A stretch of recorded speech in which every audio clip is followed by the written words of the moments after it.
Hello, welcome to my channel. Today I'm going to be talking about the 4 books I read in January. So the first one is a novel, about the remaining 3 are non-fiction books. So the first was Erotic Stories for Punjabi Readers, and it's a book I discovered on a website that I usually check for books from time to time called Paul. And Erotic Stories for Punjabi Readers is written by an author that I've never read before, and her name is Balli, Kaur, Jaswal. And the book is about a girl who's British and Indian, so she has Indian parents, but she grows up in England, and she's trying to figure out what she wants to do career-wise, and ends up taking a job at a temple in a local Punjabi community in London. Her job is to teach widows how to tell stories. So when she starts the job, she thinks, okay, you know what, she's going to, because some of the women couldn't read or write, so she's like, okay, we'll start by learning how to read and write and then begin to tell stories.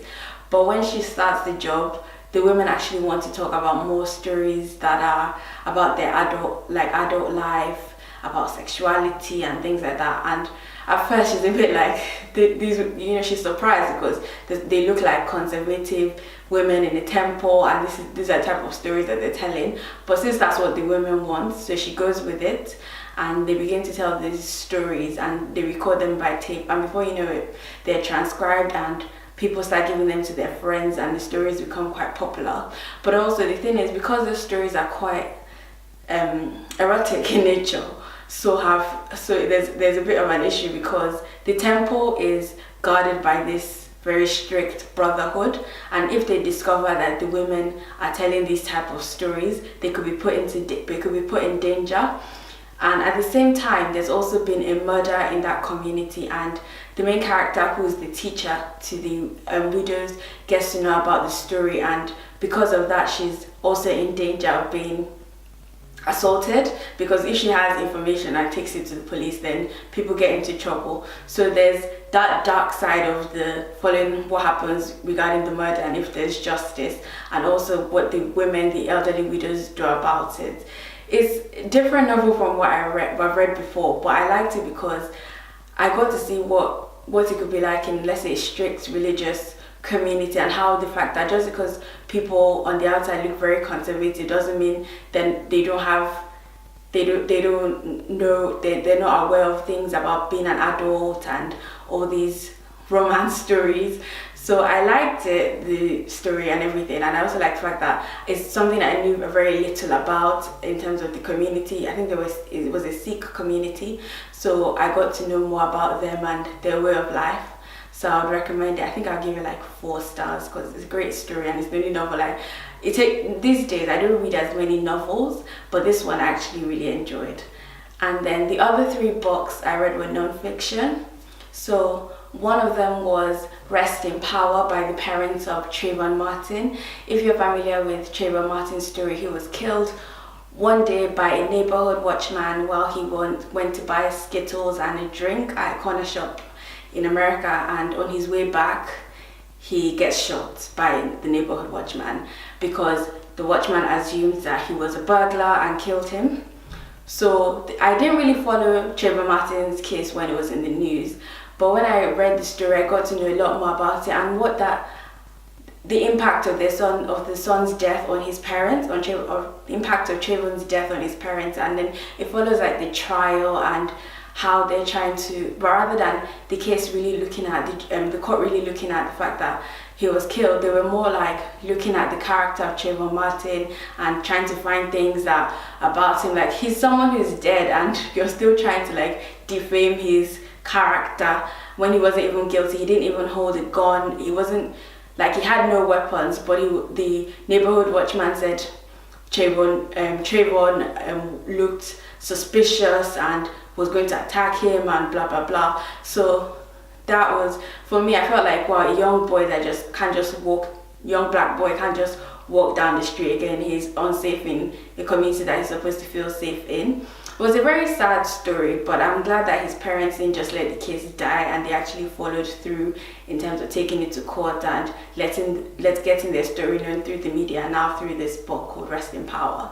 So it's an emotional story to read, but it's worth reading to know about how Black Lives Matter and that all lives matter actually, and how we need to be aware of these things so that people who commit such crimes don't just get away with it. And then the third book I read was Wild by Cheryl Strayed. I'd heard of Cheryl Strayed on a podcast. I think it was Control or Delete by Emma Gannon, where she was interviewed. So I decided to read one of her books, and the first one I read was, I've never read any of her books, so the first one I read was Wild by Cheryl Strayed. So Cheryl Strayed loses her, it's non-fiction, so she lost her mom to cancer, and so the story is like a memoir, so how she felt about losing her mom and the impact, and also writes a bit about her childhood, was like growing up with her mom and her siblings, and also how her marriage, like during that time, because of the stress of losing her mom and all that, how that affected her marriage, and in the end the marriage came to an end. So at some point she decides that she wants to go on Pacific Crest Trail. I'd never heard of the trail before. So she goes on this long journey through very difficult circumstances by herself, and all through the journey it seems like she was the only, out of all the people she met, I think she was the only one who was traveling on that trail as a single woman, and all the preparation needed, and how she didn't even, because it's such a tough journey in very extreme conditions, she didn't actually prepare very well for the journey. So she, you're supposed to practice before you actually go on the trail, but she didn't do that. And I kept wondering, will she be able to complete this trail? But she actually did, and she had difficult challenges, like things like having enough food with her, even her shoes being so uncomfortable, and at some point her boots fell off her feet and she lost it, and it was quite sad. And I'm not someone I've never read a book like that before, but it felt like an adventure, like following her through the adventure, and I enjoyed it. And I felt throughout while I was reading, I felt like I was actually on the trail with her as she was going through everything. So I liked how the book was able to bring you in, and you feel like you're following her journey. And right now I got one of her other books, Tiny Beautiful Things, which I got from my library, still on my shelf, and I haven't actually read it yet, but I'm hoping to get through that as well.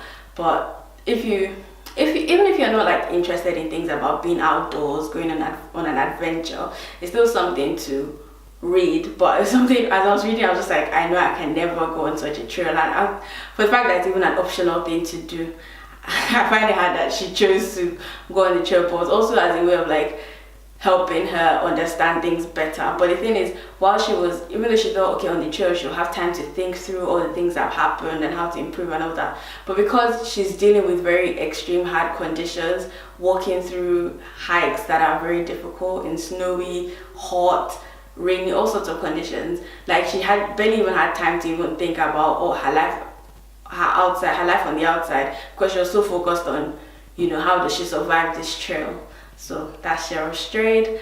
And what I'm currently reading, well, I actually started reading in January, but I'm yet to finish. It's called My Life in Your Hands by Rachel Clarke. And this one is quite different. I think it falls into the medical non-fiction genre. So Rachel Clarke is an NHS doctor, so a doctor with National Health Service in the UK. And she used to be a television journalist, and at the age of 29, she decided that she wanted to retrain as a doctor. So she was someone, because of her background, she was someone who campaigned effortlessly in the news recently because of the pressures that were being put on junior doctors in the UK. So, for example, was it Jeremy Hunt or something? They were trying to create a 7-day NHS. I don't know if they've done it now. But the thing is, they were trying to introduce something that they were not going to put financial backing. So if you're going to run something for 7 days, you have to make sure hospitals are well staffed. You have to put the money in. If not, there's no point in keeping the hospital open for 7 days if you can't actually finance it. And that was what she was saying. And the fact that a lot of doctors were overworked and they were on wards that were understaffed, and how it was affecting a lot of junior doctors. For example, there will be cases where doctors will they'll ask for leave a year in advance for their wedding, their honeymoon, or whatever it is. And then 2 weeks or a week before, they say, oh, they've already booked their holiday. Then the people who make the rota and the shifts say, unfortunately, you can't go because they've been timetabled.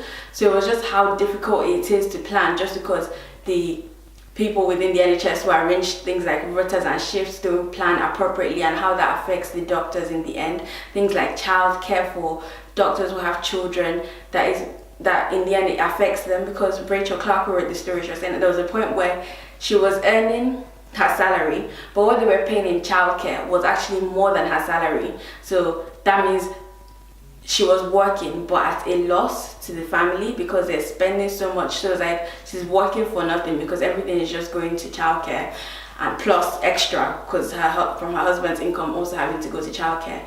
So it's just how doctors feel that they're not being well paid enough, and all the strikes that they had to participate in just to get their voices heard. I still haven't finished it yet, but because from my perspective, like, I use the doctors once in a while, but I didn't really know much about what doctors go through practicing hospital medicine, all of that I didn't know.